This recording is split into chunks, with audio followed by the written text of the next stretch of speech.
Deixe-me Viver, de Luiz Sérgio por Irene Pacheco Machado. Fique agora com o capítulo 17, A Influência de Fabrício sobre a Mãe. Saí cabisbaixo, não me confortando com o descaso do povo brasileiro, referente à matança dos fetos, embriões divinos, que precisam voltar ao mundo físico para completar o ciclo da vida. Por que tamanha indiferença, quando tanto se fala em preservação da natureza? Defendem a ecologia, os direitos humanos, os direitos sindicais, os direitos do consumidor, mas poucos levantam a voz em defesa do feto, da criança do amanhã. As aborteiras quase não existem mais. Hoje os abortos estão sendo efetuados em clínicas bem instaladas e por médicos que um dia juraram salvar vidas. Não me conformo com a ganância do homem e com a decadência da mulher, quando elas nasceram com a responsabilidade de fazer dos seus filhos homens de bem, e não o que estamos presenciando. Fatos tristes, muito tristes. A mulher mata sem piedade quem dela tanto precisa. Quando Deus lhe ofertou o mérito da maternidade, foi por desejar uma cooperadora. Por isso, ela conta com o auxílio divino. As mães têm a missão de gravar na alma humana a bondade de Deus. A mulher que aborta está fracassando em sua tarefa divina, assassinando o próprio filho. Ela está matando as esperanças de Deus. Aloísio chamou-me à realidade. Luiz, por que a tristeza? Olhei-o com carinho e apenas sacudi a cabeça. Não queria falar. Sentia uma vontade muito grande de chorar. Doutora Kelly convidou-nos a retornar ao departamento da reencarnação, onde Fabrício se preparava para retornar à carne. Chegamos logo, sendo recebidos por Constança, uma simpática irmã, cujo perfume sentimos a nos aproximar. Sejam bem-vindos. Muito trabalho, irmã? Perguntou doutora Kelly. Sim, ainda mais porque hoje o ser humano encarnado não deseja assumir responsabilidades. E um filho é mais que uma responsabilidade, é a renúncia da própria vida, e poucos pensam nos outros. Mas sei que vieram acompanhar o irmão Fabrício no difícil caminhar da reencarnação. Vamos até ele? Seguimos a irmã, que levitava, assemelhando-se a um anjo das histórias religiosas. Não me contive, acercando-me dela. Sabe, irmã, que é linda demais? Os seus olhos é que plasmam beleza em mim. Sou-lhe grata por isso. Continuou andando. O sorriso era a moldura do seu lindo rosto. Encontramos Fabrício reclinado em uma cadeira. Levantou-se, cumprimentou-nos. Doutora Kelly falou-lhe. Estamos prontos a acompanhá-lo. O Luiz Sérgio precisa escrever um livro esclarecedor e achamos prudente narrar o seu reencarne. Irmã, não desejo reencarnar. Já avisei aos irmãos do departamento que a família escolhida para me abrigar não me deseja. É inútil insistir. Não temos autoridade para julgar o seu caso. Aqui estamos como aprendizes, respondeu Misael. Nisso, Constança, acercando-se dele, falou. Hoje, irmãozinho, teremos outro encontro com seus futuros pais. Lembre-se de tudo o que aprendeu aqui. Inclinando-se em total respeito, respondeu. Mesmo contrariado, estarei na sala 10, esperando-os. Agradecemos, Fabrício, e lhe desejamos muita paz. Constança afastou-se e nós a acompanhamos. Confesso que me encontrava já impaciente, não vendo a hora do tal encontro. Mas ainda tivemos de assistir a várias aulas até o esperado momento. Ao chegarmos à sala 10, uma música suave energizava o ambiente, assim como a luz verde água. Fabrício já aguardava os futuros pais. Em determinado momento, vimos-los entrar, meio assustados, em desdobramento perispiritual. Percebemos o olhar de amor de Fabrício para Marina, a jovem de 18 anos que estava diante dele. O jovem que a acompanhava, Rogério, olhou-o com indiferença. Constança interveio. Queridos Rogério e Marina, qualquer relação sexual tem por fim um compromisso, e o de vocês é receber Fabrício como filho. Rogério gritou: Filho? Nem pensem nisso, estamos aproveitando a vida. Muito certo. São jovens, podem aproveitar a vida. Mas o sexo não é parque de diversões. Sexo é um elemento precioso na máquina da vida. Podemos mesmo dizer que é um órgão divino, muito respeitado por Deus, por ser através do seu trabalho que se fazem as ligações entre o plano espiritual e o plano físico. O sexo não é só prazer, é luz que, projetada equilibradamente, forma um caminho para os espíritos prosseguirem viagem. Já estivemos muitas vezes aqui e vocês não desistem, não é mesmo? Falou Marina. Como desistir se todos estão ligados pelos fios dos compromissos pretéritos? Não somos nós nem Deus que desejamos o seu reencontro. Fabrício pertence à família de vocês.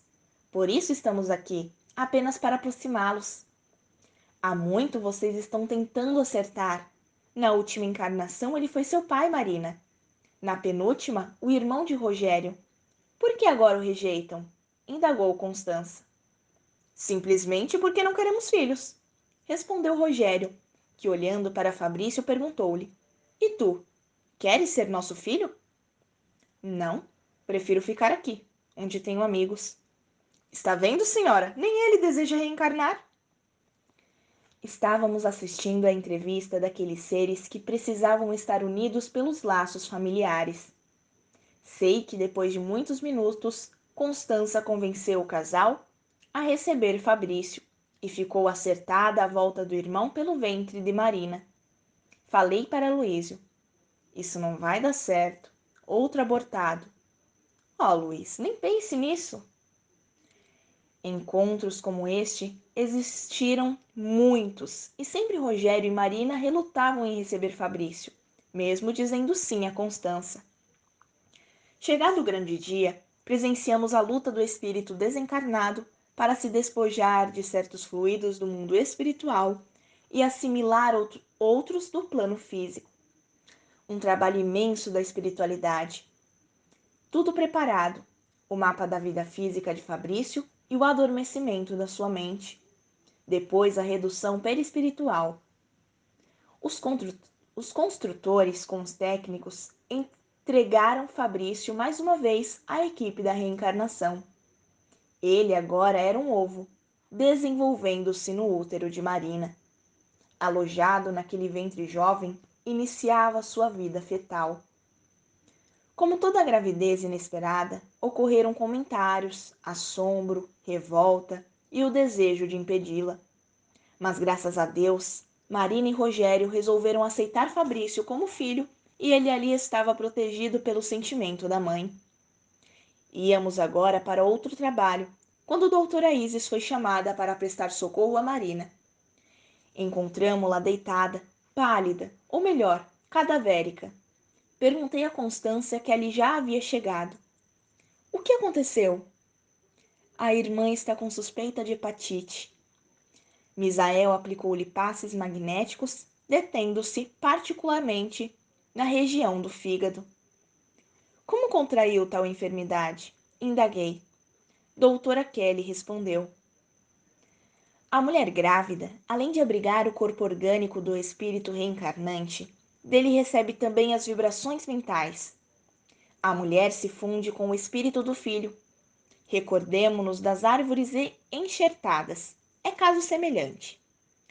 Nos 9 meses de gestação, a mulher grávida quase perde a personalidade. Muitas vezes os pensamentos são do ser que ela abriga em seu ventre. E ela não influencia o feto? Perguntei. Sim, é uma permuta de sentimentos. Assim como Marina atua na formação do corpo físico de Fabrício, ele também atua no dela.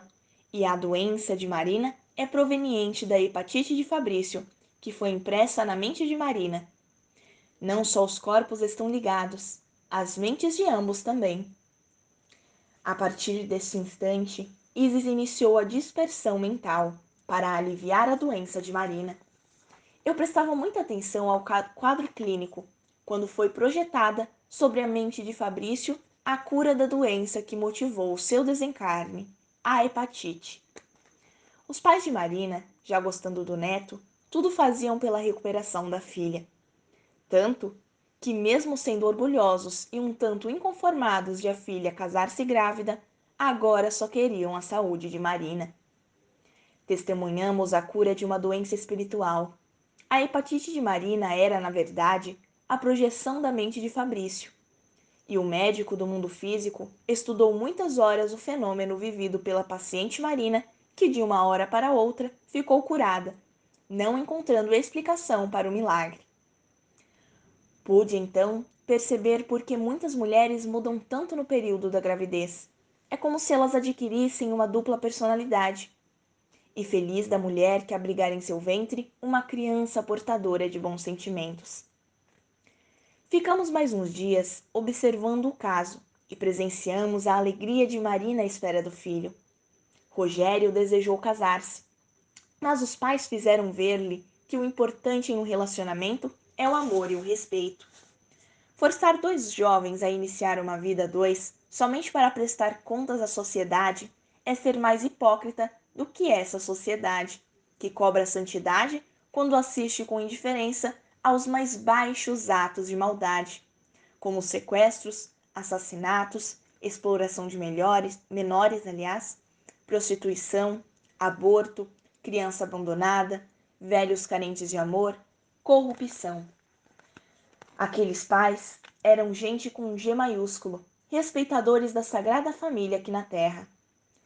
Com pais como esses, Marina e Rogério um dia iriam ter um lar alicerçado no amor e no respeito, como foram criados. Muitas vezes os pais obrigam as crianças a se casar, quando elas já muito mantêm o casamento. Saímos daquela casa desejando que Fabrício fosse um bom filho e Marina uma digna mãe. Isis, já falei sobre as gestantes que enjoam em outro livro meu. Queria que você nos elucidasse a respeito desse desconforto orgânico. Isis, sorrindo, respondeu: Isso ocorre, possivelmente, de um desequilíbrio espiritual. Quando mãe e filho estão vivendo em sintonia, isso não acontece. Mas se o filho não desejar comer mamão, por exemplo, e a mãe sim, aí vem o enjoo. É mais um fator mental. Os dois precisam viver em harmonia. Se o espírito do reencarnante jogar emanações desequilibradas sobre o organismo materno, este, ao absorvê-lo, se desequilibra e vem as náuseas. A mulher que não enjoa, ou tem um domínio maior sobre o reencarnante, ou vivem os dois no mar de harmonia. Mesmo quando o reencarnante deseja comer jiló, que ela detesta, ela come para que o filho se sinta feliz e vice-versa. Um completa o outro. Conheci um caso em que os dois não combinavam quanto à alimentação, mas mesmo assim a gravidez foi tranquila. Os dois eram espíritos amigos. Complicado, não, Isis? Luiz, para tudo se faz curso. Para ter um filho, não. Muitas mulheres recebem um filho sem preparo algum. Só na espiritualidade existe essa preocupação. As casas religiosas e as autoridades deveriam tornar rotineiros os cursos para casamento e recebimento de filhos, quando o jovem e a jovem completassem idade para isso. Por que, Isis? Simplesmente porque estão brincando com o casamento e com a maternidade. O que mais se vê hoje em dia é casamento desfeito e criança abandonada, mesmo em casas confortáveis. Muitos pais não querem sacrificar-se pelos filhos, e mais tarde colherão lágrimas e desespero. Fico muito triste quando vejo bebês mal cuidados, como sofrem pelas fraldas sujas e molhadas pela preguiça dos pais. Não esterilizando os utensílios do bebê, sucedem-se as diarreias que levam à desidratação. Os bebês são entregues a serviçais sem preparo, porque as mães desejam viver comodamente e nada fazem pelo bem dos filhos. As assaduras são constantes, porque as mães não sabem que têm de lavar os órgãos genitais após a urina e a defecação. As sopas das crianças são compradas em supermercados ou mal feitas, sem o mínimo capricho, porque perfeição é tempo e muitas mulheres não têm tempo para os filhos. As crianças sofrem e nós junto a elas. Pode dizer-nos, Isis, o que torna uma criança feliz? Vou dizer contrariamente, o que faz um filho infeliz e o leva à marginalidade. Faça-o sentir-se rejeitado, inferior e desprezado. Bata em seu filho a qualquer momento, mostrando que você é o chefe. Não mantenha disciplina. Não lhe dê ocupação. Minta para ele. Briguem pai e mãe diante do filho. Critique o vizinho, os sogros, os amigos. Vá contra o professor por tentar educar seu filho. Deixe-o à frente da televisão, diante de filmes violentos e com cenas de sexo. Deixe-o longe da religião. Não procure saber quem são os amigos do seu filho. Deixe-o ficar na rua até altas horas da noite. Consinta que trate mal os empregados. Furte alguma coisa diante dele. Seja áspero com as pessoas. Não dê amor e compreensão ao seu filho. Não o leve a passeios, ao cinema, ao teatro, aos concertos. Não o ensine a amar a música e a natureza. Presenteie-o com brinquedos violentos. Mande-o revidar as ofensas e, quando brigar, aplauda-o, principalmente quando bater nos amigos. Diga-lhe que precisa pisar nos outros para vencer na vida. Não o apresente ao Cristo. Deixe-o fazer o que deseja, mesmo ferindo os outros.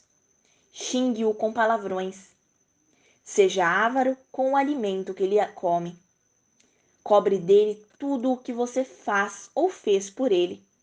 Enfim, Luiz, tudo isso leva uma criança à marginalidade. Aí, coitada, os pais falharam na sua educação. Isis, você luta pelo direito da criança, não é mesmo? Lutamos pela felicidade do ser, e ninguém pode ser feliz ao lado da marginalidade. A criança mal educada hoje será o desajustado de amanhã. Precisamos criar cursos em colégios, faculdades, centros espíritas, centros comunitários e outras entidades sobre o casamento e a criação de filhos. Porque se continuarmos assim, como estamos, o mundo vai chorar mais ainda do que está chorando agora. Que assim seja, graças a Deus.